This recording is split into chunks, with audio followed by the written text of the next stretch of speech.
Hello. Not me having a V in the background. Classic bisexual. I'm actually wearing pants today. Wow. Gotta get comfy on the new couch. Goodness me. Hey besties, welcome back to my channel. It is your girl, Dutchy. And we're lounging out on the new filming couch, filming nook area. I got this couch a couple of days ago, secondhand off Facebook Marketplace, and she is hot. So yeah, we're lounging about on a couch. In today's video, I'm going to be hopefully helping you figure out whether you're a bisexual or a lesbian. I know it can be an incredibly tough time figuring out that distinction, so I'm going to be posing a few questions and just talking about a few things that helped me figure out my sexuality. But obviously want to preface this by saying you never have to label your sexuality if you do not want to. You never have to come out if you don't want to. These things are all optional and it's up to you whether you would like to do that. But if you are sitting there currently struggling, coming to terms with your sexuality, wanting to give yourself a label but not sure what, then hopefully some of the advice I share in today's video will help you come to that conclusion. Also, happy Bi Pride Awareness Week, my bi baddies. I'm going to be posting lots more content on my TikTok in the coming days regarding bisexuality, compet, internalized biphobia, lots and lots of bi shiz on there. So if you want to go and follow me on TikTok, this is my handle. And without further ado, let's get on into today's video of how to know if you're bisexual or a lesbian.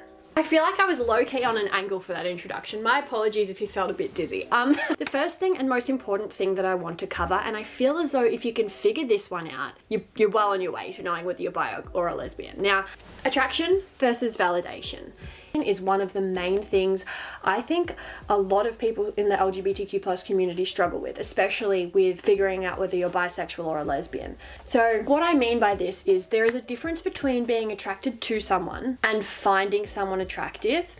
And there's also a difference between finding someone attractive and wanting that validation from them in return. So you finding someone attractive, for example, so say you are a lesbian, but you still find guys hot. Do you just find him hot at surface level? Like objectively, you can identify this man as being attractive and hot or sexy or whatever, and you want them to think that about you too. But if they did think that about you, and this is a question you can ask yourself, if they thought the same about you, would you then want to go and sleep with them?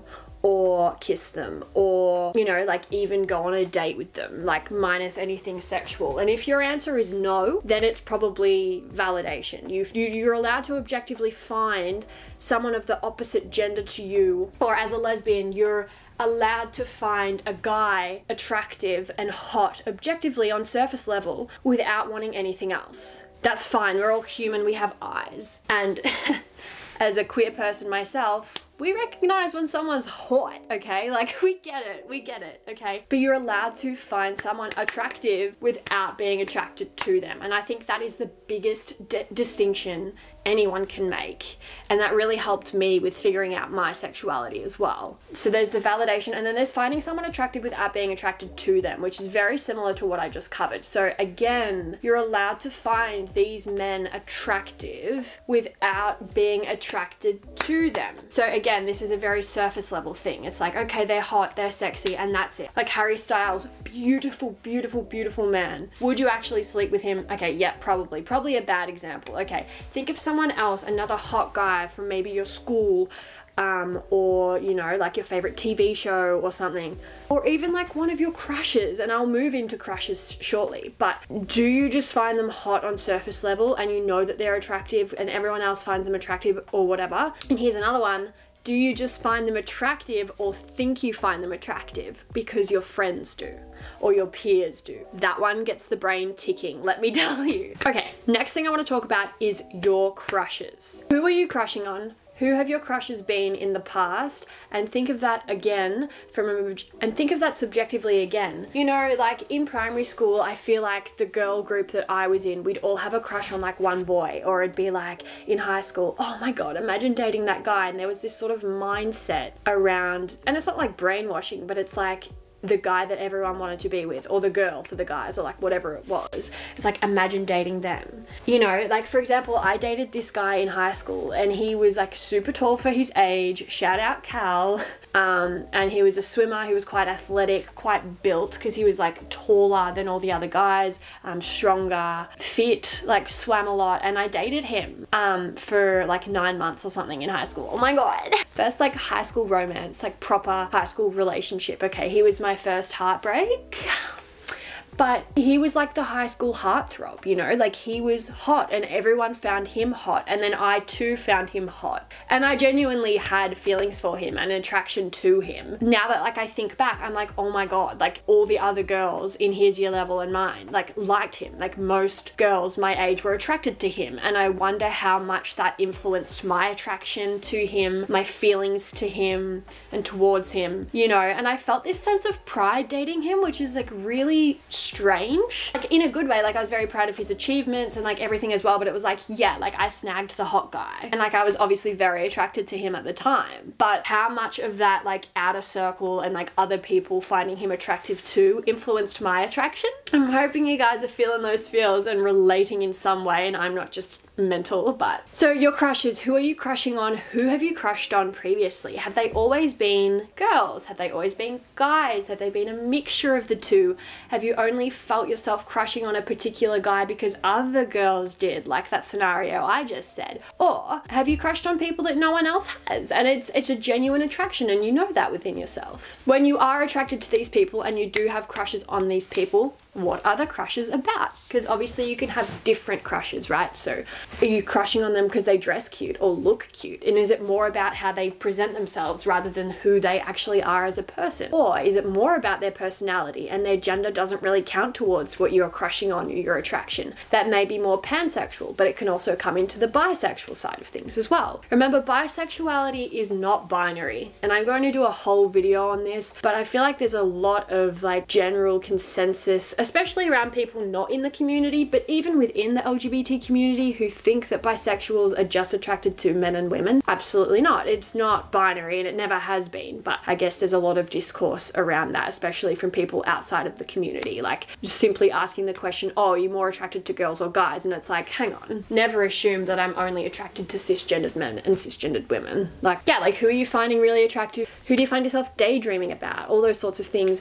Who are they? And really introspect that and like look into that and ask yourself why. Okay, now we're moving into like the sexy side of things, you know, and we love talking about sex on this channel and making it less taboo as much as we can. What are you thinking about when you're pleasuring yourself? If you do that, what are you thinking about? Who are you thinking about? With who? Doing what? That one's a major indication. Now, it doesn't always mean something, but it can mean something. So when you're pleasuring yourself, well, what are you thinking about? Who are you thinking about? Are you thinking about men? Are you thinking about women? Are you thinking about your neighbor? Non-binary folk, like who are you thinking about when you are pleasuring thyself? Now, the next thing I'd like to briefly mention is your porn preferences. Now, I am fully aware that not everyone watches porn. I myself am not a big porn fan, but if you are, what type of porn are you watching? Secretly watching, perhaps? If you're watching heterosexual porn, are you watching the man or are you watching the woman? I know with my brief encounters with heterosexual porn, which it's not for me at all. And that's not in any distaste to anyone that does like watching it. That's fine. For me, it ain't it, sis. But whenever I did watch it, my eyes were on that woman, and that had a massive impact as well. Like, whew, I don't care about the dude. Like, the dude can fuck right off, in my opinion. The girl, oh yeah. But yeah, are you watching both? What type of porn are you watching? You know, like, how does that make you feel? I know that like heterosexual porn always made me feel a bit off and a bit you know, like lesbian porn made me feel a lot better. And there are a lot of reasons behind that, not just my attraction to women, but yeah. Now, I don't want to get too sappy, but for a moment, let's get a little bit sappy, just a little bit of sap, okay? When you think about your future, who do you see it with, / like this is marriage, future relationship, future fling, like anything. It doesn't have to be like white picket fence, home with kids and, you know, but just like genuinely your next couple of steps, who are you picturing it with, or who are you wanting it to be with? You know, like what are you manifesting for? Who would you like to date? Who would you like to end up with? Who would you like to kiss? Who would you like to take on a really cute date? And when you're doing this, try to separate, and I know it's really hard, but it does really affect us sometimes. Try and separate that from who you think your friends and family want you to be with. So, and that can be really ingrained in a lot of our minds, but try and separate that. Try and get rid of any external sources, thoughts, feelings, opinions. Who do you want to be with at the end of the day? Who do you want to end up with? Who's going to make you the most happy, in your opinion? If you know, obviously I'm not expecting you to have answers to any of these questions, or all of these questions, sorry, because it's hard. It really is. And if someone can sit there and answer all of these, then wow, you are amazing. And that's great. And some of us do have that figured out, but some of us don't. Another handy one is taking a look at the media you consume and from who. So what YouTubers are you watching? What TikTokers are you obsessed with? What celebs? Who are your fave celebs from TV shows, in movies, actors, you know, and like what are their sexualities or sexual identities or gender identities? Like, do you relate to them? Is that why you watch them? Or do you just watch them because you find them attractive? Or do you just watch them because they have great content, which is also a possibility. But yeah, it's, I guess, figuring that out and putting those things into segments and ticking which boxes. I know for me personally, I watched a lot of bi YouTubers after I came out and during my time. Also, my sexual awakening kind of low-key begun by watching like Shannon Beveridge and Cami Scott and that whole group. Like, I was already coming to terms with my sexuality, and then one of my friends at the time introduced me to their channels, and it helped a lot, and I saw a lot of myself in them. So that really helped as well. So maybe who are you watching? Obviously me.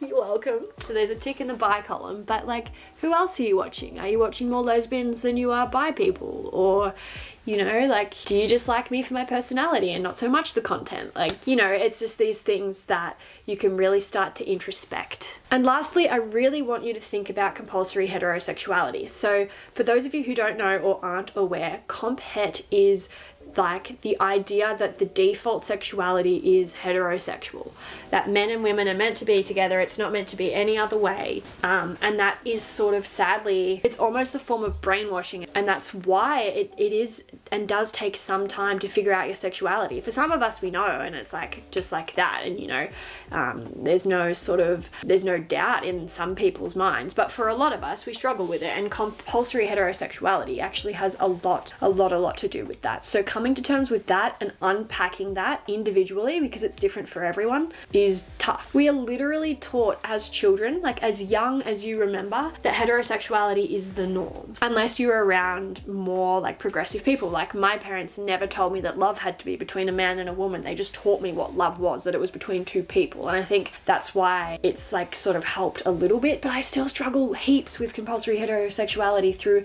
TV shows, movies, like books growing up, old like poetry, like literally Romeo and Juliet, hello, like it's a super damaging rhetoric. And yeah, it really does shape our thoughts and feelings and behaviors in our early years. And if we don't introspect and think about things a different way, like a lot of people stay that way and question their sexuality but don't do anything about it, or like push that part of them away for the longest time.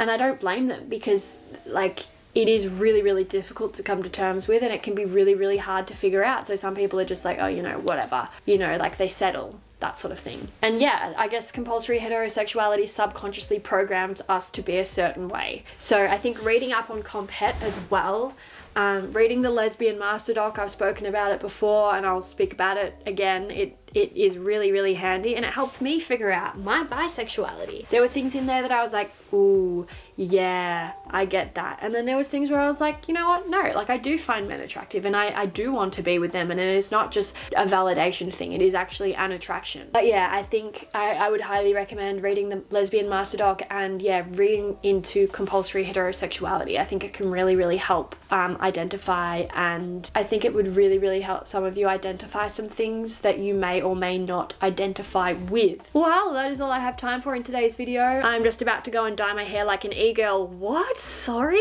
You'll all see that in my next video. I love you all so much. Definitely let's chat in the comments about figuring out sexualities, anything that helped you, if I missed anything. And yeah, hopefully this video helped you in some way, shape or form. I love you all so much, and I'll see you in my next one. Bye!